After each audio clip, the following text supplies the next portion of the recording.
പുതിയ വീഡിയോയിലേക്ക് എല്ലാവർക്കും സ്വാഗതം. ഇന്നത്തെ വീഡിയോ എപ്സന്റെ ന്യൂ മോഡൽ മോണോക്രോം പ്രിന്ററായ എപ്സൺ M1100 എന്ന പ്രിന്ററിൽ എങ്ങനെ പ്രിന്റ് ചെയ്യാം, അല്ലെങ്കിൽ പ്രിന്റ് ചെയ്യുമ്പോൾ എങ്ങനെ എന്തൊക്കെയാണ് സെറ്റിംഗ്സ്, എന്തൊക്കെ കാര്യങ്ങളാണ് ശ്രദ്ധിക്കേണ്ടത്, എല്ലാം ഉള്ള ഒരു ഫുൾ വീഡിയോ നമുക്ക് പരിചയപ്പെടുത്തി തരുന്നത്. വീഡിയോ കാണുമ്പോൾ എൻ്റെ ചാനൽ ഒന്ന് സബ്സ്ക്രൈബ് ചെയ്യാം, ഫോളോ ചെയ്യാം, കമന്റ് ചെയ്യാം, ഷെയർ ചെയ്യാം. അപ്പോൾ നേരെ വീഡിയോയിലോട്ട് പോകാം.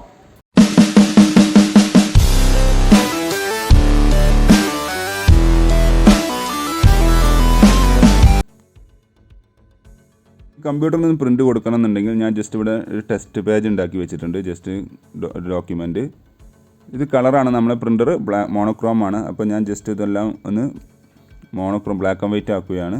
ഫുൾ ഡോക്യുമെൻറ്റും ബ്ലാക്ക് ആക്കിയിട്ടുണ്ട്. എന്നിട്ട് ജസ്റ്റ് Ctrl+P അല്ലെങ്കിൽ ഈ പ്രിൻ്റ് എന്നുള്ള കമാൻഡോ കൊടുക്കുക. അപ്പോൾ ഇതേപോലെ ഡയലോഗ് ബോക്സ് ഓപ്പണായി വരും. അവിടെ നമുക്ക് പ്രത്യേകിച്ച് ഒന്നും ചെയ്യാനില്ല എന്നുണ്ടെങ്കിൽ ജസ്റ്റ് ഇവിടെ എത്ര കോപ്പീസ് വേണമെന്നുള്ള ഇവിടെ സെലക്ട് ചെയ്ത് കൊടുക്കുക. എന്നിട്ട് ഓക്കെ എന്നുള്ള ക്ലിക്ക് ചെയ്ത് കഴിഞ്ഞാൽ നിങ്ങൾക്ക് പ്രിൻ്റ് ആവുന്നതാണ്. ഇനി അതല്ല, നിങ്ങൾക്ക് കുറച്ചുകൂടി അഡ്വാൻസ്ഡ് ആയിട്ട് എന്തെങ്കിലും സെറ്റിങ്സ് മാറ്റം വരുത്തണമെന്നുണ്ടെങ്കിൽ ജസ്റ്റ് ഈ പ്രോപ്പർട്ടീസ് എന്നുള്ളത് ക്ലിക്ക് ചെയ്യുക. ഇവിടെ കണ്ടില്ല, ആദ്യം കാണിക്കുന്നത് ഡോക്യുമെൻറ്റ് സൈസാണ്. നമ്മൾ വെച്ചത് ഏത് സൈസ് പേപ്പറാണെന്നുള്ളതാണ് ഇവിടെ മെൻഷൻ ചെയ്യേണ്ടത്. പ്രത്യേകം ശ്രദ്ധിക്കുക. ഇതിൽ A3+ കൊടുത്തിട്ടുണ്ട്. അതൊരിക്കലും ഇതിൽ സപ്പോർട്ട് ചെയ്യില്ല. കാരണം ഈ ഡ്രൈവർ സോഫ്റ്റ്വെയർ ഉണ്ടാക്കുന്ന എല്ലാത്തിനും കോമൺ ആയതുകൊണ്ടാണ് അതിൽ വന്നിട്ടുള്ളത്. ആ കാര്യം ഒന്ന് പ്രത്യേകം ശ്രദ്ധിക്കുക. പിന്നെ ഓറിയൻറ്റേഷന് പോർട്രേറ്റ് വേണോ ലാൻഡ്സ്കേപ്പ് വേണോ എന്നുള്ളത് അവിടെ നമുക്കിവിടെ പ്രിവ്യൂ മാറുന്നത് കാണാൻ സാധിക്കും. അത് നിങ്ങളെ ഇഷ്ടാനുസരണം നിങ്ങൾക്ക് മാറ്റി കൊടുക്കാം.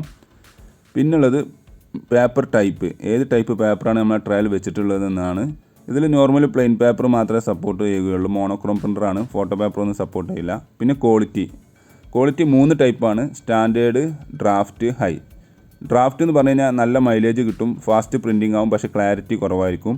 ഹൈ എന്ന് പറഞ്ഞു കഴിഞ്ഞാൽ സ്ലോ പ്രിൻറ്റിംഗ് ആയിരിക്കും, നല്ല ഇങ്ക് ഇറങ്ങുന്നുണ്ടാവും, പക്ഷേ ക്വാളിറ്റി കുറച്ച് കൂടുതലാവും. സ്റ്റാൻഡേർഡ് പറഞ്ഞാൽ ഇതിൻ്റെ രണ്ടിനും ഇടയിൽ വരുന്നതാണ് സ്റ്റാൻഡേർഡ് എന്നുള്ള പ്രോസസ്സ്.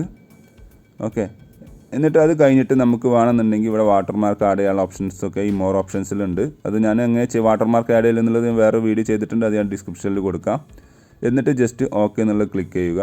എന്നിട്ട് ഈ താഴെ കാണുന്ന ഓക്കെ എന്ന് ക്ലിക്ക് ചെയ്ത് കഴിഞ്ഞാൽ പ്രിൻറ്റ് കമാൻഡ് പോയിട്ടുണ്ട്. കമ്പ്യൂട്ടറിൽ നിന്നും പ്രിൻറ്റ് ചെയ്ത് വരുന്നത് നമുക്ക് കാണാൻ സാധിക്കും. ഒന്ന് വെയിറ്റ് ചെയ്യുക.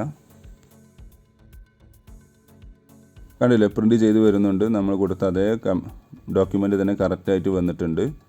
Thanks for watching my video. ഇഷ്ടമെന്ന് വിചാരിക്കുന്നു. സബ്സ്ക്രൈബ് ചെയ്യുക, ഫോളോ ചെയ്യുക, കമൻറ്റ് ചെയ്യുക, ഷെയർ ചെയ്യുക. അപ്പോൾ ഓക്കെ, ബൈ.